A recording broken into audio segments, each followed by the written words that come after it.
Futurs Médias mbokk yi salaamaaleykum dal leen ak jàmm ci li jotaayu xibaar li ci gën a fës daañ ko door ak mbas mi ci tolluwaayam ci mim réew jàppale ni ki démb amul kenn koo xamante ni daal na ci génn àddina ginnaaw bi nag juróom-ñaar fukki cas positif la ñu am juróom-ñeenti téeméer ak fanweer ak juróom-ñetti test la ñu def ngi la nga xam ne moom moo di ndaje bi ñi nga xam ne ñoom ñoo séq la wàllu caada ci mim réew bëgg amal ci ñaar fukki fan ak juróom-ñaar mu mel ni nag Youssou Ndour mi ngi ciy dox tàkku jàmm naka noonu itam ki nga xam ne moom lañ dénk wàllu biir réew ak itam caada dinañ ko dalal niki tey ji ci ngoon ngir rek ñu nasi pexe xool rek mbir moomee ana nan la ñu koy saafarawee ñeneen ñoo xamante ni jàpp nañ ne njeexitalu jàngoro yi mbas mi nag mën naa indi bu baax a baax loraange ci seen domaine wa nga xam ne moom la ñu yëngu mu ñi nga xam ne ñoom ñoo sikk wàllu làmb gi nag ba tax itam njiit bu association des amateurs de lutte nag rafetluwul mbir mu ni mel leneen maanaam dawal fas course fas yi nag lu ni mel daañ ko door ci huis clos maanaam kenn du ko mën a seetaan ginnaaw CNG nag comité directeur bi nga xam ne moom lañ doon amala ci lañ jël boobule dogal leneen itam loo xamante ni nag mën nañ ko wax ci yële jotaayu xibaar di rek kaddu yi nga xam ne jëwriñ ji dénk wàllu collectivité territoriale daal dina koy addu ngir rek ñu daal di dindi yenn ci ay wil xam ngeen ne Thiès itam ci mu limoon la bokk ba tax itam conseil municipaux ya daal nañ ci yëy yàbbi ak itam ñenn ci ñoo xamante ni ca wowule gox la ñu dëkk jamono yi may wax ak yéen mbokk yi ca Guinée jàppale ne Alpha Condé ma nga fay waat ngir ñetteel ak mandat mu mel ni nag ñi nga xam ne ñoom ñoo féetee ca kujje gi wàcce ci mbedd ya la ñu bëgg ki nga xam ne itam moom moo di Cellou Dalein Diallo nag jàpp ne moom moo gagné yooyu la élection ba suñu jon yàllaay tey lu ni mel bu ñu ci noppee daañ ci teg li nga xam ne moom la yéeni kay xëy ni ki tey ji mbokk yi léegi-léegi ma dikk ñu faram fàccee.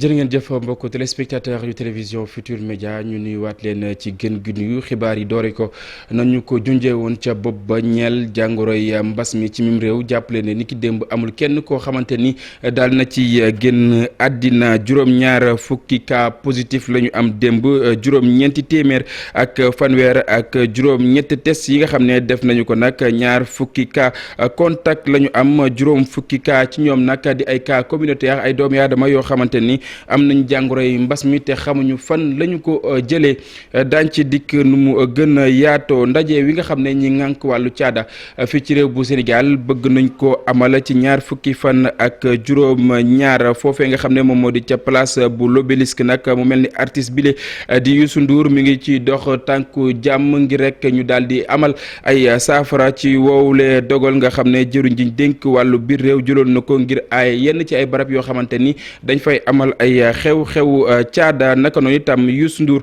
ki nga xam ne moom moo di jëriñ ji dénk wàllu biir réew ak caada dañ ko dalal ni ki tey jii ci ngoon woowule xibaar ñu ngi ko jëlee ci suñu naataangoo ya nekk ca RFM ñeneen ñoo xamante ni ñu ngi yëglu jàpp ne jàngoroy coronavirus am na ay njeexital bu baax a baax dogal yi jël ci mim réew mën naa nasaxal lépp lu ñeel wàllu làmb kàddu ko ki nga xam ne moom moo di Doudou Diagne Diecko xam ngeen ne moom mooy jiit kuréel yi nga xam ne moom moo ëmb amateur yi ni ki tey ji moom moo nekkoon ganuk info du matin Chérif Dia séq na ak moom waxtaan ñu teetaan ay kàddoom. ñëpp xam nañ ne bi président defee décret bi ba léegi def na 8 mois couvre-feu bi. mbër yi jël nañ ay avance promoteur yi joxe nañ ay avance boobu ba léegi làmb amul te gis nañ ne ministère yu bëri ñu ngi def ay séminaire di def ñoom seen actualité ñun defuñu dara ubboon nañ fi sax ne musiciens yi nañ commencé ñoom ñuy def ñun defuñu léegi nag temps jot na pour ñu ubbi làmb ji comme ni ñu war a ubbee soirée yeeg yooyu ku nekk dem ñu am jël ay mesures ku nekk am loo yóbbu sa kër parce que metti na am na ñoo xam ne vraiment ci làmb la ñuy dund te amuñu lu ñu dundee donc ñun jeudi dégg nañ ne suñu mbokk musiciens yi woote nañu ñun dañ fa dem taxaw ànd ak ñoom jàppale leen ñu xeex li nga xam ne ni mooy nit ñi am lu ñu dundee ñu ubbi li nga xam ne mooy soirée yi ubbi li nga xam ne aussi mooy làmb ji ñu jël ay mesures xool ni làmb di amee mu am. ah waaw mesure ay waxtaan la rek docteur yi ñoo lay wax nii lañ war a defee nii lañ war a defee ñu defee ko noonu loolu ay amul problème xam nga ku gis tey man fu ma jëm maa ngi sama lii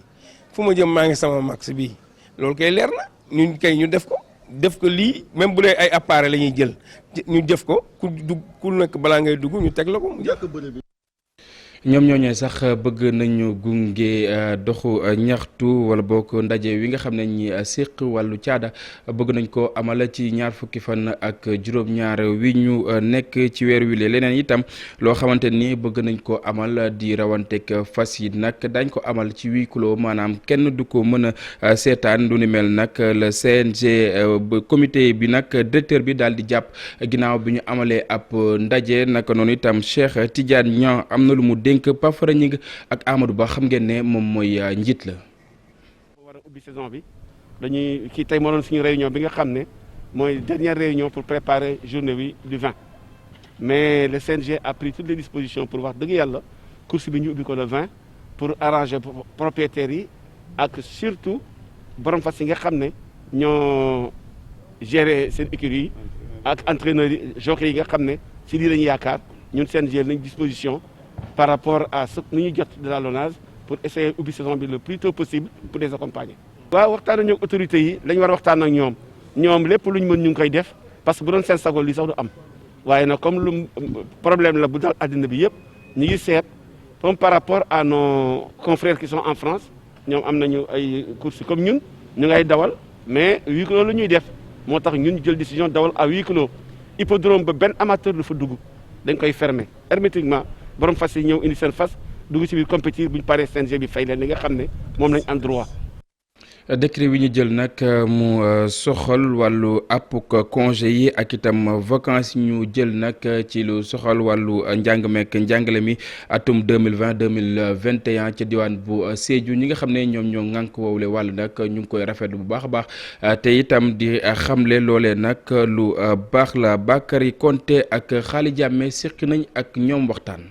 yeneen at yi vacances premier trimestre année scolaire bi ren nag 30 janvier 2021 lañ ko doon amal enseignants yi ak syndicalistes yi ñoom nag ñi ne lu jaadu la. ñun ay soldats lañ comme on dit donc on se plie aux ordres de ce qui vient des autorités donc c'est vrai que année scolaire léeg-léeg dañ koy defar balaa école di tëj sax da ngay xam déwén kañ ngeen ubbi kañ ngeen di tëj mais ren bu ñu gisee mu tardé laa xam ne peut-être am na lu nar a xew bon ak feebar bi tam il faut nga comprendre leen si man sama gis-gis. donc ce qui fait que dama ne fête moom dinañu am yeneen dañu ñaan gudd fan rek. mënuñu lu dul topp ci loolu waaye nag ñuy fàttali nit ñi que fête yu nit ñi di réclamer lu ci bëri àndul ak fête yi parce que ñu ngi wax Noël ñu ngi wax et cetera waaye Noël amul fête Pâques amul fête loolu na ko nit ñi jàpp mu leer fête yu nit ñi doon am fêtu élèves yi la du fêtu professeurs yi mais fêtu élèves yi la yu méngoo ak fin wu trimestre. donc ñetti trimestre yu ñu jàng ba pare dafa war a am benn pause. proviseur bu lycée Ibou Diallo bu Sédhiou Mamadou Mané di ne loolu sax dina tax ñu mën a respecter quantum horaire bi. jàpp naa ne lu baax la aussi parce que dinañu permettre ren bu ñu amee année scolaire bu normal bu nga xam ne ni quantum horaire bi dinañ ko mën a respecter ñu mën a gérer lu nga xam ne jotuñu ko woon def wala jotu woon dëgër ci élèves yi année scolaire bii passé ndax rëq-rëq yu amoon. ñu mën a gérer aussi lu nga xam ne dañ ko war a def ren te yàlla xam na ni programme bi quand même xaw na diis donc en tout cas jàpp nañ ni ndogal bu baax la ñun ñu ngi ciy ànd. élèves yi nag daal di aborder ci même sens ñoom ñëpp ñu ne loolu da leen di gën a jàppale. foog naa ni que ministre bi décision bu mu jël pour prolonger jëlu fête yi ci mois de janvier dafa arranger élèves yi parce que année bi ñu nekk ni dañoo yéex a commencé jàng mi. te novembre bii lañ commencé jàng mi bu ñu naree encore jëlaat fête décembre day xaw a doy waar dañoo am lu bëri lu ñu war a def ci temps bu gàtt. fii ci diwaanu Sédhiou décret boo xamante ne moom moo daal di def découpage année scolaire bi trimestre yi ak vacances yi loolu nekk na loo xamante ne rafet nañ ko trop ci diwaan bi surtout acteurs yi éducation bi. Bakary Konté ca wowule diwaan ba tey xam ngeen ne Bernabé Diémé moom mooy secrétaire général régional bu SAEMS bu Sédhiou moomee nag moom mooy sàkku ñu daal di dëppook li nga xam ne moom lañ jotoon xaatim ci fanweeri fan ci weeru avril bokk na ci jafe-jafe yi nga xam ne ñi nga xam ne ñoom ñoo séq wàllu njàng mi ak njàngale mi ñu ngi koy jànkonteel ba ci sax rappel yi nga xam ne war nañ leen ko jox wowule xibaar dañ ci dikkaat nu mu gën a yaatoo bokk na itam ba tey lii rek daal di dolli yenn ci ay saal yoo xamante ni ndaw yi mën nañoo jàng ci anam bu jaar yoon. wàllu njàng ak njàngale ba tey nag ñu bëri ci ay soxna duñu wëyal li nga xam ne moom moo di njàng mi ndax itam seen i ay wëyjur seen i loxo jotee sut ak seen ak ginnaaw ba tax structure biodiversité Fort Puce nag demoon ca diwaan bu Bambey ngir daal di rek fexe noo xamante ni dina dakkal mbir mu ni mel. Babacar Diouf. xale yu jigéen yu bëri dañ leen di dugal l'école ñuy jàng fii ci Sénégal léegi wante tamit beneen dëgg moo di ñu ci bëri ci ñoom dinañ bàyyi école balaa ñuy dem ci classe su terminale mu di situation bu doy waar ci département bu Bambey loolu nag tax benn organisation bu tudd diversité for peace ne daf ci indi saafara madame Sow moo di directrice bi. périmètre maraîcher yooyu nag liñ ci wund mooy delloowaat mbéy ci biir école bi pour xale yi gën a am sensibilité environnementale. mais aussi ñuy man di ca mbay mi luñ ci bay ñu def ko ci benn fonds bu ñuy wax un fonds vert de solidarité pour appuyer les élèves les plus vulnérables et notamment les filles parce que xam nga léeg-léeg booy xool ci école yi surtout lycée yi xale yi weer wu dee xale yu jigéen ñooy ëpp lu ñuy absenté léegi nag fonds vert boobu day tax bu weer deeyatee rek ñu mën a am lu ñu jox xale yu jigéen yooyu. saafara bi nag nar naa doon lu am solo buñ ko xoolee ci lycée bu Bambey fi nga xam ne Abdoulaye Samb moo di manager bi. dana am njeexital bu bare bu gudd sax ci xale yi ak ci ëllëgu réew mi ak ëllëgu àdduna bi parce que ñun ñëpp seetlu nañ ne alam bi dañ ko agressé dafay am ay jafe-jafe des fois ñu ne changement climatique am na des fois ñu ne ndox mi bariwul li taw loolu noonu yëpp buñ ko seetloo ñu def jàngat bi li ñu war mooy foofu ñun ñëpp ku nekk. ak sa la war ak sa la nga nekk nga dugal ci sa loxo. biodiversité for peace nee na du yem foofu rek ndaxte nar naa indil saafara jigéen ñi nga xamante ni dañoo nekk ci situation yu doy waar. ñeneen ñu bëgg ñu saafaral seeni ay jafe-jafe diwaanu Pikine kuréel wa ëmb ñi nga xam ne ay àlla traité lañ nag bëgg nañ seeni ay jafe-jafe daal di saafara waaye itam ñi nga xam ne ñoom ñooy ñëw àlla traité bu bees nag daal di rek ba ñu dund ñoom ci seen bopp la ñu dundoon ngir rek daal di jot seen ak moomeel yeneen itam loo xamante ni daal nañ ci yëy yàb bi mooy ki nga xam ne moom moo di PCA bu IPRES dañuy teewlu Mamadou Dia Fall moom mooy président des retraités de Pikine Abi Faye ak Modou Diop ñoom ñoo taataan ay kàddoom. veille et d'alerte ñaari xarit la am kër gi muy IPRES ak retraité yi te suñu sañoon retraité du jooyati mukk la ñu war ñu ngi koy dox te kër gi aussi ubbi nañ ko bépp retraité boo xam ne am na loo xam ne yaakaar nga ne groupe de veille mun na la ci jàppale gunge la ba sa aajo fajo on est ouvert à ça. par exemple tey koo xam ne liggéey na ba retraité am difficulté xamul fa mu war a jaar ba commencé percevoir pension su ñëwee fii dañ koy conseiller gunge ko ànd ak moom ba yëfi sotti ñu téléphone IPRES téléphoné ko ne ko pare na demal place sangam sa pension commencé na li tax sax ñu gën a jóg mooy bi ñu toogee bay attaqué koo xam ne lu nekk defal na ko retraité mooy Mamadou Racine Sy yenn retraité yi dañuy wax loo xam ne day neex ci noppi retraité yenn responsable yi laa wax soi-disant responsable alors que mënuñ ko réaliser ñu ngi wax affaire augmentation mais fa mu ko jaarale du foofu nañu dal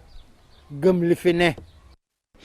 ministre des collectivités territoriales nag kaddu yi mu yëkkati ngir rek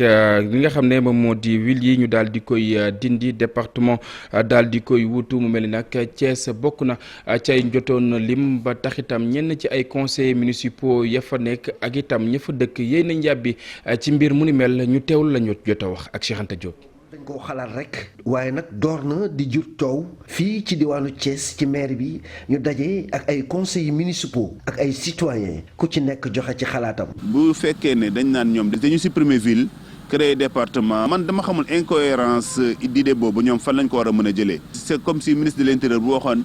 day supprimer gouverneur bàyyi fii les préfets parce que pratiquement presque c'est la même chose loolu moom ma ci xaw a jaaxal li ci am solo nag mooy nañu toogaat waxtaan donte ba ñuy créer commune d'arrondissement yi ay motivation politique moo ko waraloon mais ñëpp gis nañ ne am na ci loo xamante ne lu positif la ci nekk ñi nga xamante ne ñoom la ñu fal gën a jege askan wi te loolu waruñu ko dindi. may laajte nag bon noonu lay demee ndax moom mooy gën pour population bi parce que déjà li ñuy sonn pour am këyit jaabante ñu ne la tey suba gannaaw suba si maire yi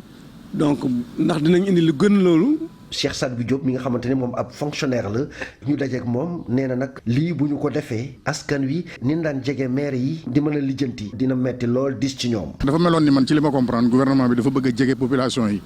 ba pare delloo leen seen i yelleef ak seen possibilité wu ñoom ñuy gouverner seen bopp. maire yi moom loo ko mën ci reprocher wax dëgg yàlla moo gën a jege askan bi parce que nit ñi ñoo la élire lañ ci ñoo xam la yenn saa yi sax yéen ay dëkk donc collectivités locales yi en fait loolu lay servir plutôt pour assurer la proximité effectivement au niveau de la gouvernance ay liggéeykat yu nekk fii ci mairie ville ñoom nee nañ lii de bu jàllee dina nekk ngaañte ci ñoom ndaxte li ñuy xalaat moom mooy lan moo ciy nekk seen ëllëg ndax place yi ñu nekkoon dinañ fa toog wala déet.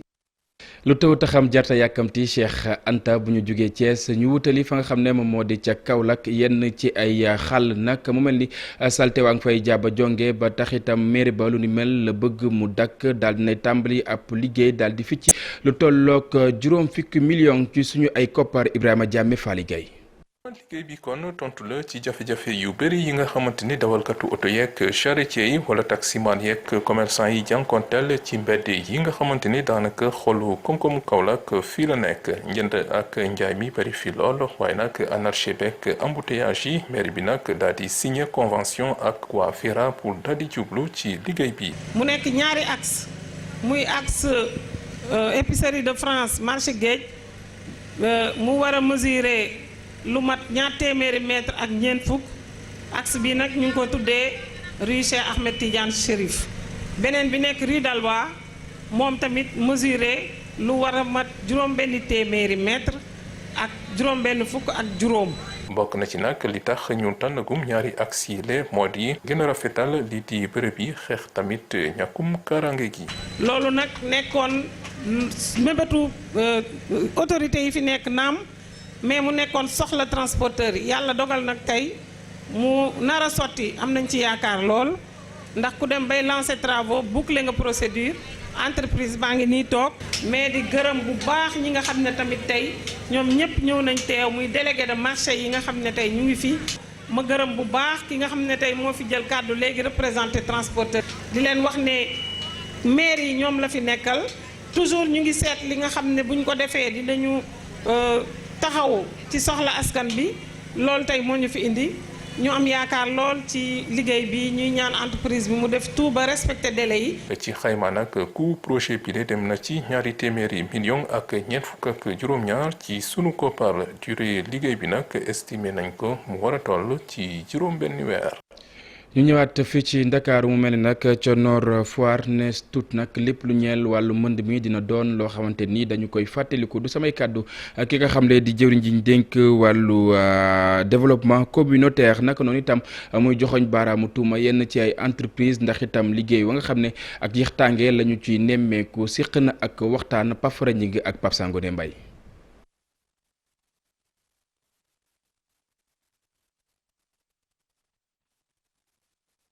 mu mel ni boobule élément ñu dikkaat ci jëwriñ ji nga xam ne moom lañ dénk wàllu développement communautaire li mu bëgg moom moo di lépp lu soxal wàllu mënd mi doon loo xamante ni dañ koy fàttaliku ca diwaan bu Nord Foire naka noonu itam yenn ci ay entreprise daal na leen di joxoñ baaraamu tuuma ndax itam yéex tànge wi ñu nemmeeku ci wàllu liggéey bi Pape Fara Ñing ak Pape Sangone Mbaye. ministre bi joxoñ baaraamu tuuma entreprise yi ci yéextaayu liggéey yi nga xam ne moom la ñu nemmeeku jëm ci wàllu Promoville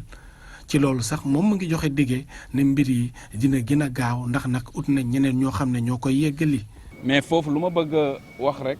mooy que ni état disposition yi nga xam ne waroon na ko jël surtout disposition financière et organisationnelle jëloon na ko mais entreprise yi moo dem ba ci biir am ay jafe-jafe ci loolu aussi jël nañu ay matuwaay fan yi pour que loolu noonu ñu génne entreprise boobu résilier contrat pour wutaat beneen entreprise pour mu mën a yeggale liggéey bi kon li ñu mën a wax foofu rek am nañu njort ne que ne entreprise bi ko war a reprendre su jëlee liggéey fii ak hivernage prochain incha allah taala dinañ pare travaux yi. lu tolloog juróom-ñett fukki ci téeméer bi ci wàllu liggéey daanaka yegg na ci tolloog 1,2 kilomètre lañ fay def yoo xam ne dinañ ko leeral naka noonu am foo xam ne ndox mi dina fa jaar ba taataa du am. parce que biir commune Yoff li ñu prévoiroon en tant que Promoville mooy def 1/2 kilomètre mooy 500 mètres de voirie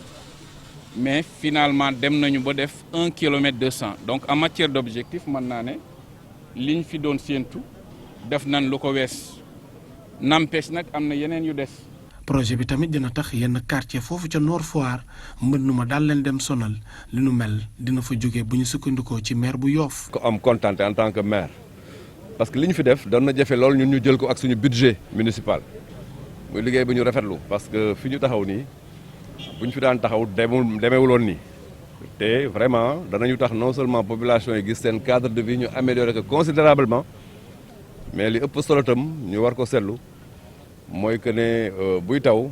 problème yi ñu daan am yëpp dootuñu ko am. ministre du développement communautaire de l'équité sociale et territoriale moom daal fas yéene na def lu tolloog juróom fukki ci ay kilomètres ak lu teg yoo xam ne daal dinañ ko leeral naka noonu mu am wàllu assainissement ak ñaari station de pompage ci biir région bu Ndakaaru. Pafara ginnaaw Ndakaaru ñu génn ci réew mi wutalu réew bu Guinée jàppale ne mbokk yi Alpha Condé ma nga fay waat jamono yi may wax ak yéen ñeel ñetteelug mandat wi nga xam ne mi ngi koy amal ca wowule réew nag cérémonie d'investiture ba ñoo ngi koy amal ca palais des congrès foofee nga xam ne moom moo di ca Conakry ca jooye di jamono itam ñi nga xam ne ñoom ñoo féetee ci kujje gi nag di woote doxuk ñaxtu Cellou Dalein Diallo jàpp na ne ba tey nag moom moo jël raw gàddu gi ci palum jongante njiitum réew ma mbokk yi ñu ñëw ci leneen loo xamante ni maa ngi leen ko doon junj bi ñu door yi la jotaayu xibaar di li ci yéen kaay yi ñu ànd ci ak Mamadou Mohamed Ndiaye.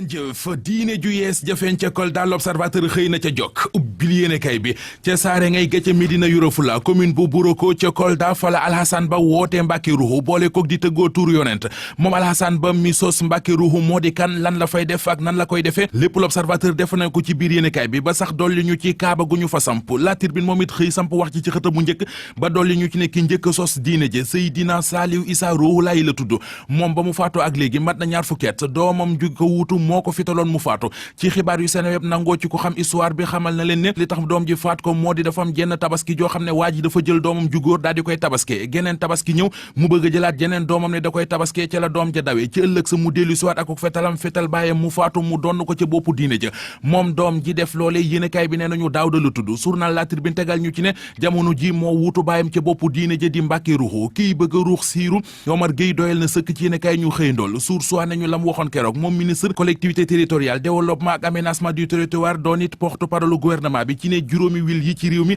mu di wil bu Ndakaaru bu Pikine bu Géejawaay bu Tëngéej ak bu Kees ci tur rek la ñu yam waaye amuñu existence juridique journal bi nee nañu ministre Omar Gueye wax na lu ko leerul baa boog mu wax lu mu xamul ndax article 167 ak article 187 yu code général collectivité locale ak it décret numéro 2014 830 bu 30 juin 2014 moo créé juróomi wil yooyee Omar Gueye dafa jum ca wax ja Les Échos tënk wax ji ci ne code général bu collectivité locale weddina Omar Gueye ba it xamal ñu it ne li nga xamante ne ji moo di code bi nangu na wil ya ba jagleel leen 20 fukki article ak benn chapitre Le Quotidien nañu wil yi ñu bëgg a jëlee ci réew mi du kaa bu jar toog di kaa ci gis-gisu Abdoulaye Diouf Sarr moom jàpp na ne niñ leen di tuddee ba niñ leen di woowee du loolee am solo la am solo mooy la ca nekk ak la muy liggéey bi ñuy jéem bu sottee mu di jëli fi juróomi wil yi fi nekk bu anto li ci journal Sud Quotidien gis moo di Macky Sall dafay teggi li askan yi woote woon ba teg ko suffrage électeurs yi moom lay contourner ñane woon ca wetam te mu faxasoon leen moom Macky Sall La Tribune nee nañu ma nga leen di doxaat ngir indiwaat leen ci wetam yéenekaay bi dëggal ñu ne ci ay xibaar yu wér yu ñu tëyee